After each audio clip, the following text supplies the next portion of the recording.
Susan. Hi.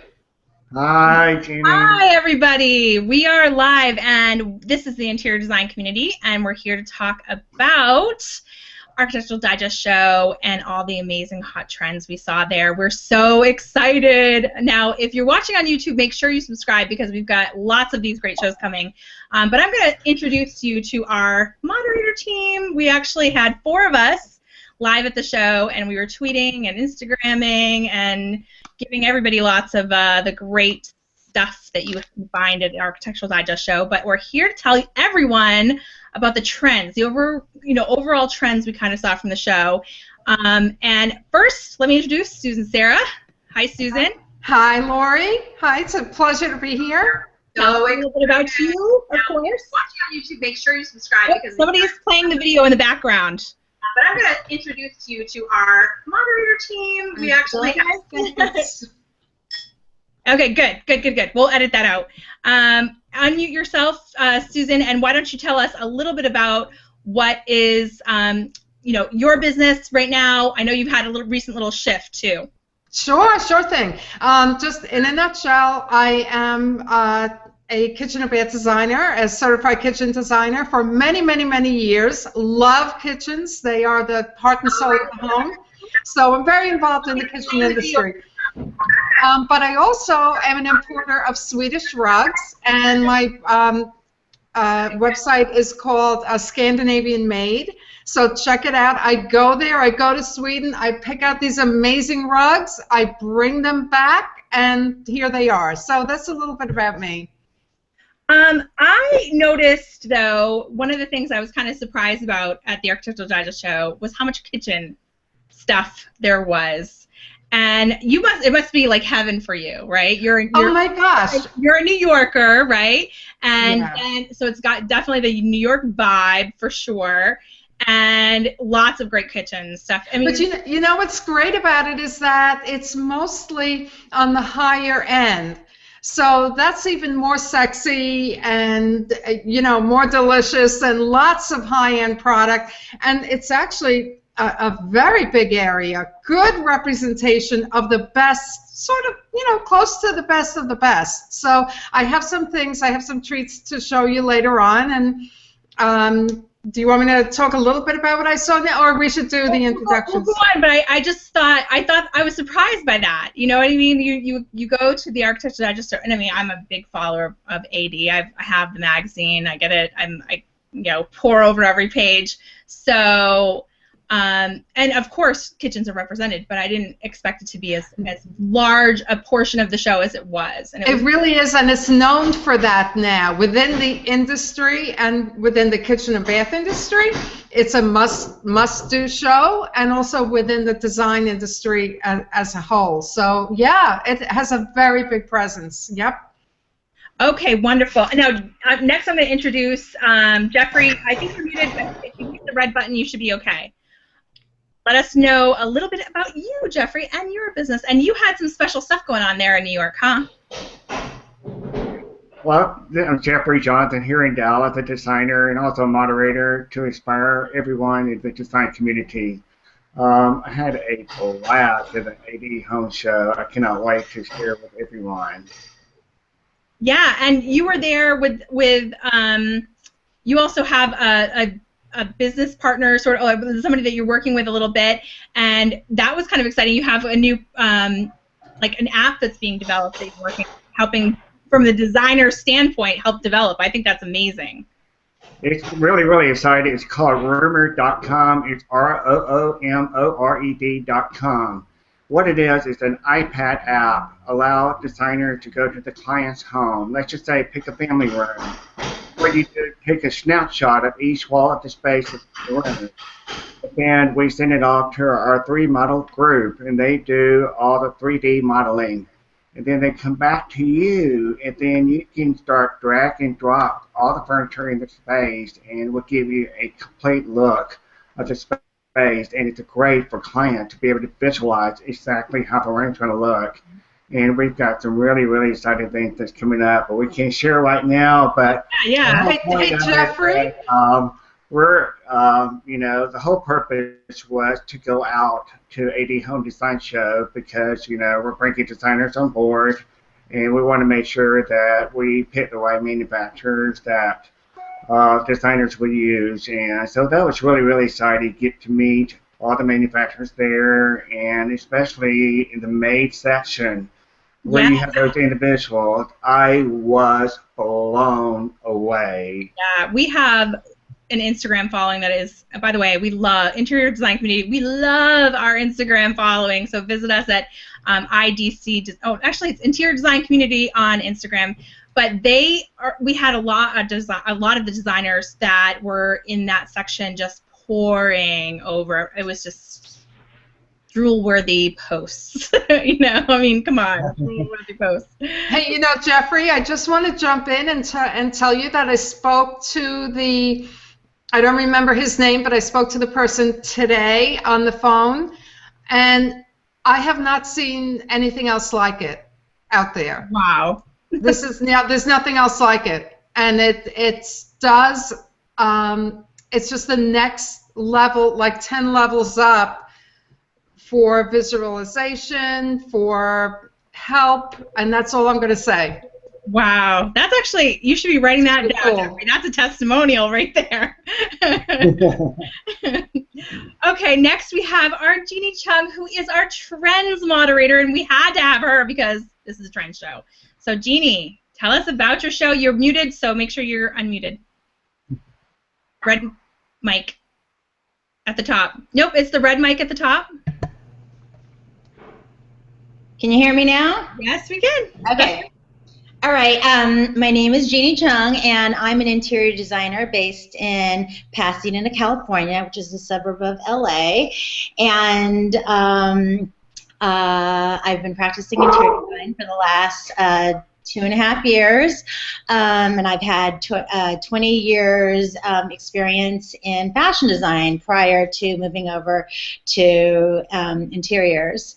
And I write a blog, Cozy Stylish Chic, and I love trends. I've been watching trends for years, starting out my years in fashion, and been translating those same trends into interior design. Yes. And you know what I love about your aesthetic, Jeannie, is that you definitely spot the trends, but you go further into saying whether or not this is going to stick around for a while, or if this is going to be something that is a fleeting thing, and not to invest too much money in that.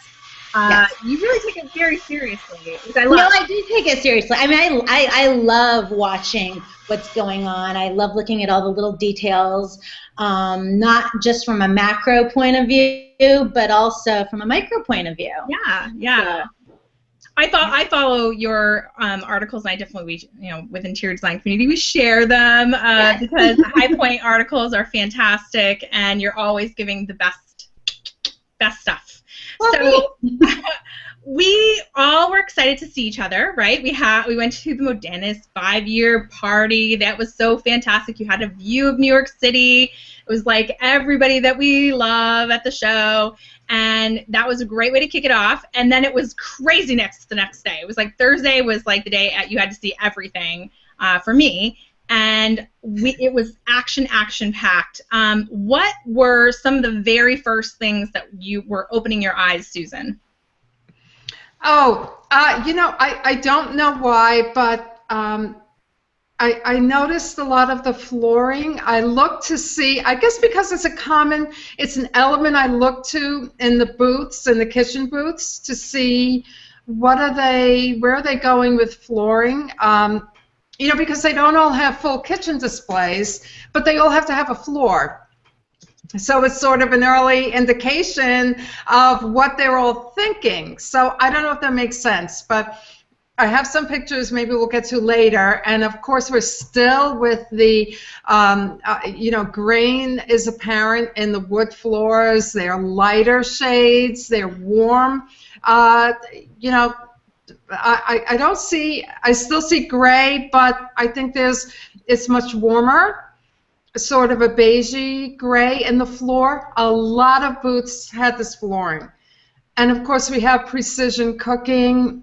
We have color, lots of precision cooking, and that tells us, that our technology just keeps getting better, more precise, more targeted, depending on, really so many options and what the client wants. Yeah. So that's just a couple of things off the top.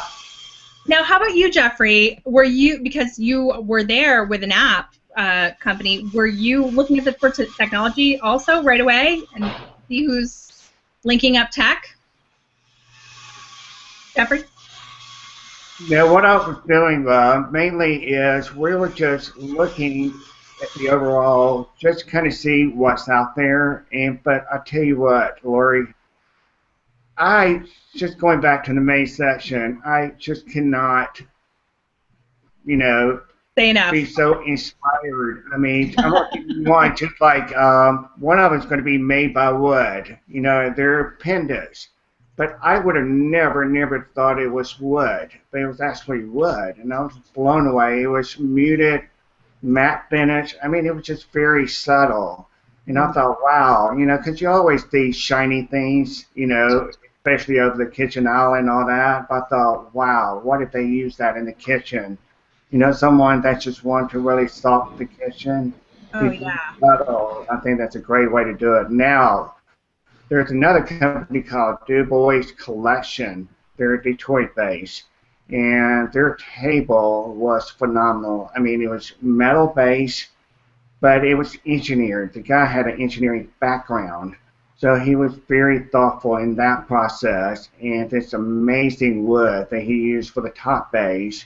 I mean, I was just talking to him, and he was talking about how he's very self-conscious about how he makes those things and how he can take it apart so that when it's ordered and shipped to the designer, that it doesn't get damaged. So he's a very process-oriented designer, and I was really, really impressed with him. I love that. I love that. Now, yeah. There's another company called WD Furniture Design, and they had a copper sideboard, and it was on the top and the side and the bottom, and it was mitered on each corner. Oh, it was amazing. And we were talking about the quality, and they said, that's the reason they're there, because you can take the most beautiful picture of the pieces on the internet, but not going to realize how superb it is. Yeah. I mean, there are just so many things that the picture just. I mean, we look at it too when you are there at the show versus translating to a photograph. I mean, it's a great way to see things if you aren't at the show, to follow the hashtags and pay attention to what is there. But you're 100% right. The stories, the translation, of what it actually looks like, visually versus a photograph on Instagram with a crappy filter, you know what I mean? Like, that's, exactly. Two different worlds here.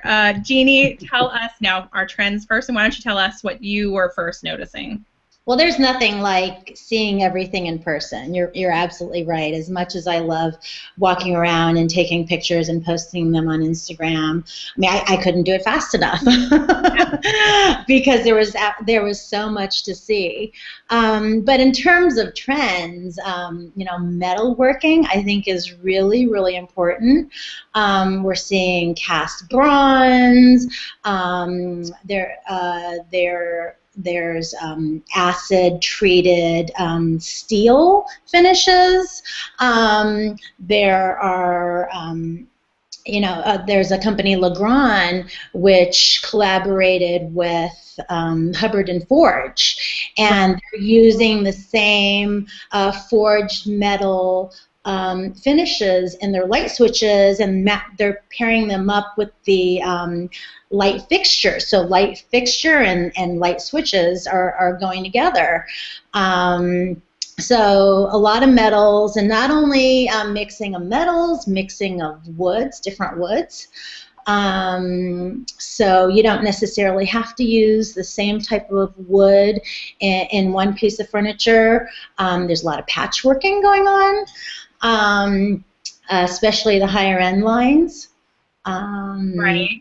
and I think wood inlay done in a new, different way, incorporating a lot of the natural leathers into the inlay, metal.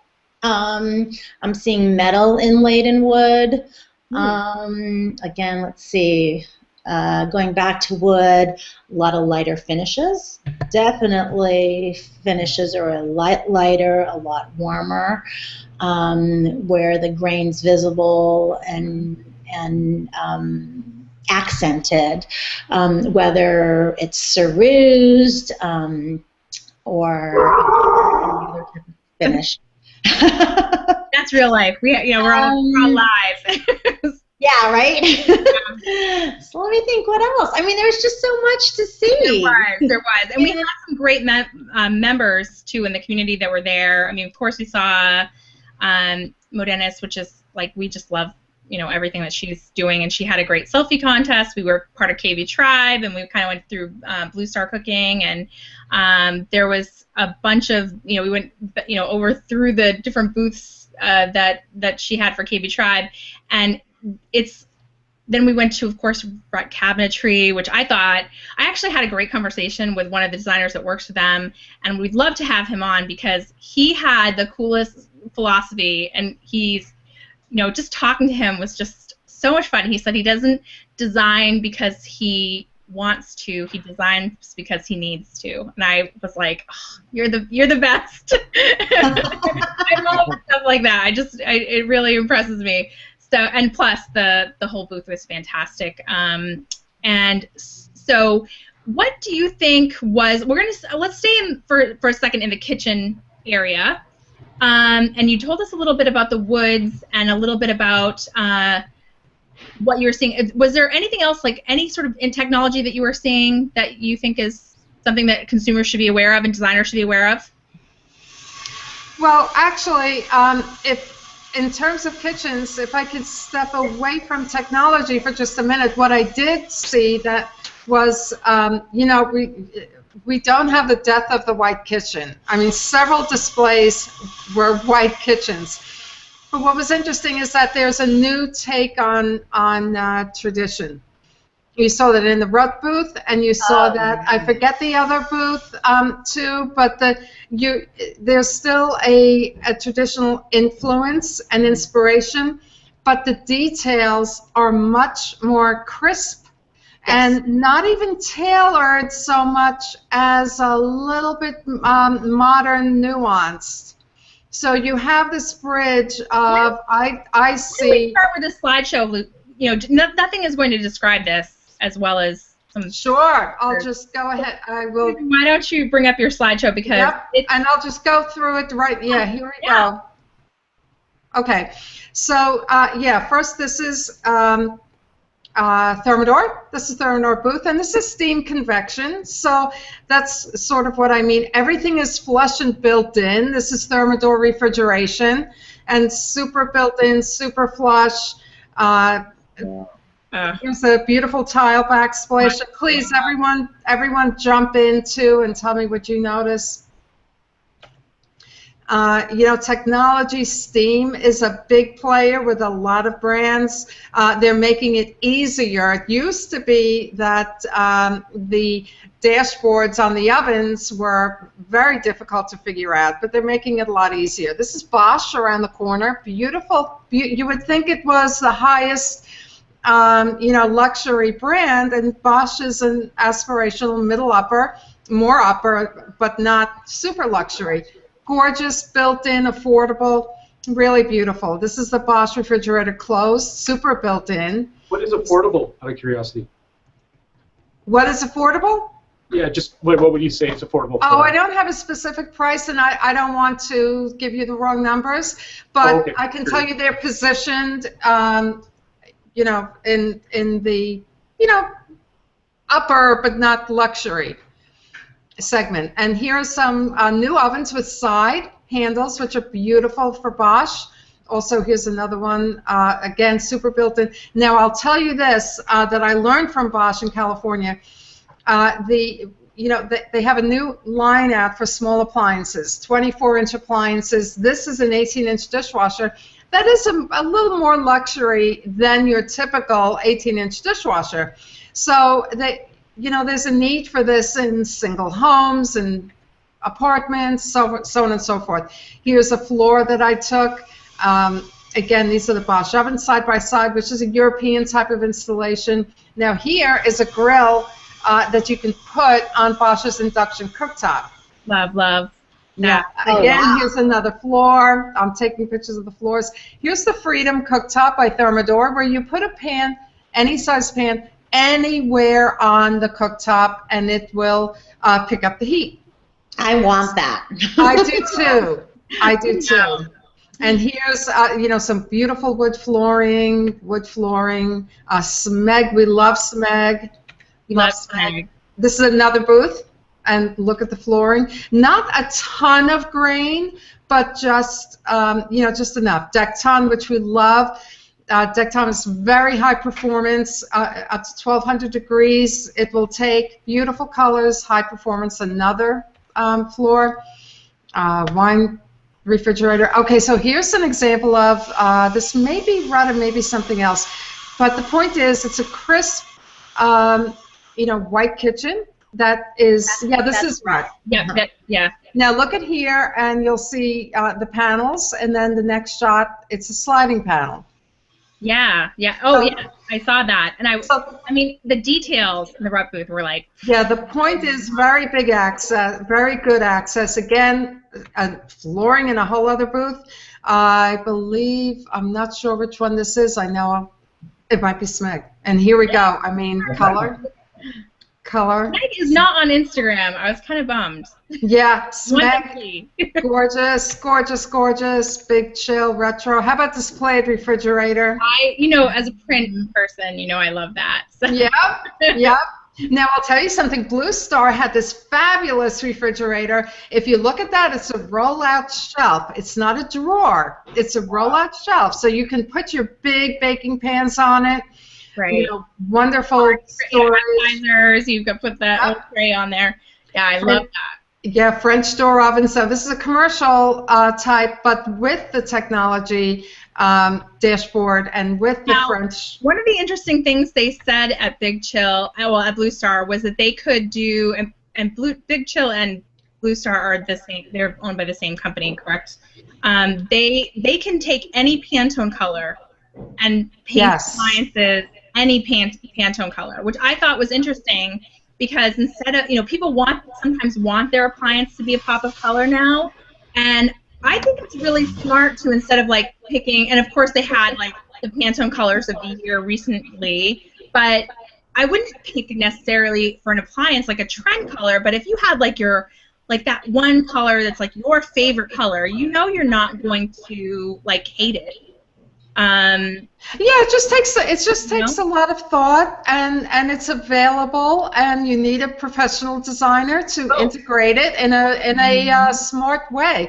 But I have to show you the sink section. The sink is amazing. I think it's called the galley, and all these parts and pieces move. They're all movable parts and pieces. So very, very interesting. How about some oysters? This is Decor, the flip-out Decor panel, which has an app. So your app can, instruct the oven. Decor wine station, everyone needs that. Again, beautiful, slick, sleek ovens, gorgeous. Again, the light shade. I took a picture of this board to show the shades that I saw in the woods. Again, here we go, another floor. That one was a little grainy. And this one too, you'll see it's a traditional style, but nuanced into a more modern, clean line, crisp sort of look. So that's where we're going with the traditional white kitchen for sure. It's funny because at KBIS, we didn't see a whole lot of white kitchens. Everything was kind of a taupey gray. Right. Right? Oh, I believe it. And I'm not saying I don't think white is surging. It's just, it was funny that there were a few white kitchens. Well, but you would think New York is definitely more yeah, they said fashion forward, and they're doing everything in white. So, what does that mean? I think it was a coincidence. I think it was just a few. I think what you saw at Cabot, but then this Cabot is also more mainstream. This is more luxury. So there's two different demographics. Also, a lot of the attendees at the AD show are also consumers. It's open to the public. Yes. Oh, yes. Right? Yeah. The trade day is only on Thursday. Mm-hmm. Yeah. Whereas KBIS is only to the trade. So that may have something to do with it. Yeah. Yeah. We're always trying to analyze things. So that's so interesting because they did say, well, you know, this is the New York market, so you're going to see the white and black and gray more, which we did. Mm-hmm. But you're right that New York is usually, you know, where we have our trends coming from. So, you know, maybe we are in a cycle. Maybe we are in a cycle where the white kitchen's coming back in New York, but it'll come back in mainstream. Yeah. A couple more years, you know. Like it's hard to say, but then I think that the fact that it is a show that's open to the consumer, that may have a big impact on why they did things a certain way. So. Well, it's definitely based on, I think, sales too in that market. Mm-hmm. I mean, I talked a lot to the marketing people in the booths. Mm-hmm. That a lot of times color choice is picked by regional popular products within, you know, that are popular right now in that area. So it would, you know, it's likely that maybe the whites are taking off. But I talked to, I think at KB Tribe this week, we talked to the Consumer Reports people, and they said that they talked to SMEG, right? And that, now this kind of threw me too, that you know, you think of the colors that they use for those gorgeous retro, you know, appliances. They said in Europe, the creamy color, the white, is the most popular. Here in the United States, it's the mint green. Huh, interesting. Green, really? Yeah. Interesting. That's interesting. What? Really? That's interesting. Yeah, I thought that was really interesting. Mint green, and you think of how you're going to incorporate that in your kitchen, and really the only way you could go would be white, right? This is SMEG, right? Yeah. Well, yeah, I think the person here in the United States who's going to be using SMEG, who's going to be incorporating SMEG, is somebody who's really on top of what's going on. So they would be inclined to use a more fashion-forward color. Whereas in Europe, I think that's the norm, right? Yeah. Are these brands and styles that we think that are so fashion-forward, that's the norm in Europe. That's true. Yeah. That's true. And of course, New York is yes, more fashion-forward, more modern, clean, desirable of more modern, clean design, and we certainly saw a lot of that.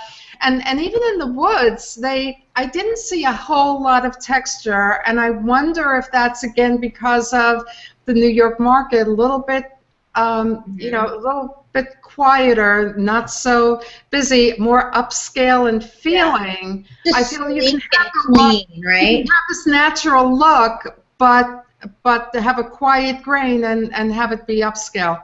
You know, with the white planks and the light colors and just a thought. Yeah. Well, outside of, we're going to run over because this was such a great show, but outside of the kitchens, what did we see? And I'm going to go to Jeffrey first because he was so in love with the maid booth, the main part of the show. Tell me what you said a few things, but tell us a little bit more about what you were seeing there. Jeffrey. What I'm really seeing is, and I was really, really proud to see that, is a lot of craftsmen, people that are really hands-on and really into customization, and I think it's so, so important because, we're losing a lot of good, qualified craftsmen, due to aging, and so it was just so cool to really see not only the May session, but other parts of the show that there are companies out in the U.S. or overseas that really are back into what I would call grassroots, really believe in not, in other words, we're always in a hurry for everything. So they're really about taking the time, really thinking process how they're going to design for any given pieces. I've really spoke to several of them, and they, talked about, there's one, it was a father-son company out of Nevada. They're not about mass produce. They really want to show their style, their craftsmanship, how much they really take the time and their pride into it. And to me, that was one thing I took away with leaving the show is really go back. We need to support those people because, it was not cheap for them to be at the show and them to really believe in their company, their product, and their talent. For a small business, it is to do, to go to a show like that. It's just a huge investment. And, if you're sitting there hand making every piece, you're not manufacturing so many pieces per year. So supporting our craftspeople so that we can have these custom, beautiful pieces, actually made here in the United States. Mm-hmm. That's huge. Yeah. That's really huge. I'm, like everyone else, that a lot of the custom stuff that you tend to order sometimes comes from overseas. So it's really nice to have and support our local craftsmen. And we have a custom. One of our members of the community is CustomMade.coms, and they actually have quite a few craftsmen from around the country. It's kind of like a Etsy for craftspeople, I think. So if you ever are in need for trying to find something, always check those guys out because there's just a ton of amazing people in there. But it's also interesting knowing the cabinet industry for so many, many years. I think of RUT, and I think of the relationship that the factory has with Scott Schultz, the designer, and the attention to detail and the willingness to listen to his vision and to the collaboration process. And a good company like RUT, they have good people from the surrounding area in Pennsylvania to craft their products, many of them, to bench make their products and so forth. And so it's in a similar spirit, I think, of good design. And I really credit RUT for, being open to, the vision of someone outside the company, let's say. Yeah, I agree. I actually, like I said, I want to have him on the show because I thought it was very impressive. I love everything that he's come up with. Yes. Yeah. Brilliant. Really brilliant. The attention to detail, all the little nuances, and how he incorporates those little slight elliptical curves into his designs are just amazing. And there are actually optical illusions when, depending on how you're looking at a drawer, the corner of a drawer or corner of a door, wherever you're standing, far away, close, depending on what angle you're seeing the detail differently, which is amazing. Exactly. Yeah. Well, see, it's not just cabinetry; it's art. It really is. It is art. Yeah, I don't know if you saw a company called Alex Drew and No One. I should love that name, Alex and Drew and No One. They made some really cool, table base. You can use it for coffee table. But like back to what Susan was saying is, try to think how are they going to make the corner pieces more of an X minor, style or format, if you will. And they were just telling us about it. So, just being there and people sharing their story with us. How much better can you get that? Come on, really. Yeah. It's a quality. It's an incredible show. It's an incredible show. Wonderful. And the maid section just blew me away, as it always does. And sorry, are you guys familiar with A&W Upholstery? A.W. Nash? A.W. Nash. No. How about you, Jeffrey? And where are they from, Ross? It's so funny. So many clients. Let me just check here. if you go to awnash.com, if you get a chance, they're a client of mine. Absolutely, I'm here to learn. I'm no interior designer. He's our SEO moderator, so he knows all the stuff. But their stuff is gorgeous. Custom design everything. You bring them the specs, they will design it. Really? And it's all hand done. Everything's hand. Where are they out of? Where are they from? Let me just double check here. I had the name. Nash. And while you're getting that, there was one of our. Nashville. Oh, what? Nashville. Nashville. That's awesome. Well, I found that there are a lot of Brooklyn craftsmen and artisans there. I like that. Yes, they usually are. Yeah, they're. I don't know what it is with Brooklyn and the water, but there are so many good people there. Yeah, there was one of our Instagram followers, Henry Design NC. He was at the Incasa booth for the embroidery company, and he had this stag embroidery on chairs and on pillows, and it was very, tactile. You could, it was 3D, three-dimensional sort of look to the embroidery, and amazing, amazing. We got, I know when we put it up there, we have like 200 likes on it and Instagram. It was just, and even embroidered. They even embroidered the wall, like a partition. Like the wall had, like almost like it looks kind of like a shelf, but it was all embroidered. It was like they upholstered the wall. It was an amazing thing. And I also, what do you think about the Delightful? I mean, they're always fun, right? What is this? The Delightful booth with the trumpet lights. The trumpet. Oh yeah. Oh, Boca de Lobo and Bravo. Yes. Yeah. Yes, we love them. I mean, I went over and immediately took pictures right before the show was even open. Well, did you see the art that they put in there? Oh my gosh! I know the art. It was very unique. Oh my God! I want to take all of it. So I immediately go to the art because that's my past life is working in fine art. So I immediately am like, art, because I'm used to going to New York to go to Art Expo. So. To go to Architectural Digest, I still need my little art fix. I saw this really amazing, actually, Marilyn Monroe portrait, and you could stand 4 feet away from it. It was actually just as you come into the show, and it looked like Marilyn Monroe. You got closer, and it was made up of little tiny people. Wow. Really neat. Really neat. Very cool. Yeah. So yeah, I mean, I'm interested to see where this show's going to go, and I mean, I wish they had. I know that they do on the West Coast have West Edge, which is kind of like an offshoot of the AD show, right? But it has a lot of the same vendors, but and a lot of the high-end kitchen manufacturers. Yes.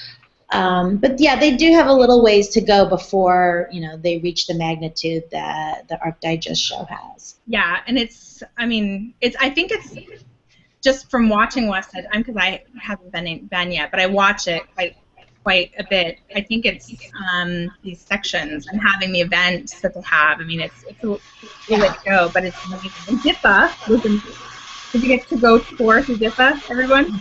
Mm-hmm. Yay. Loved it. It's eye candy. Like, click. Exactly.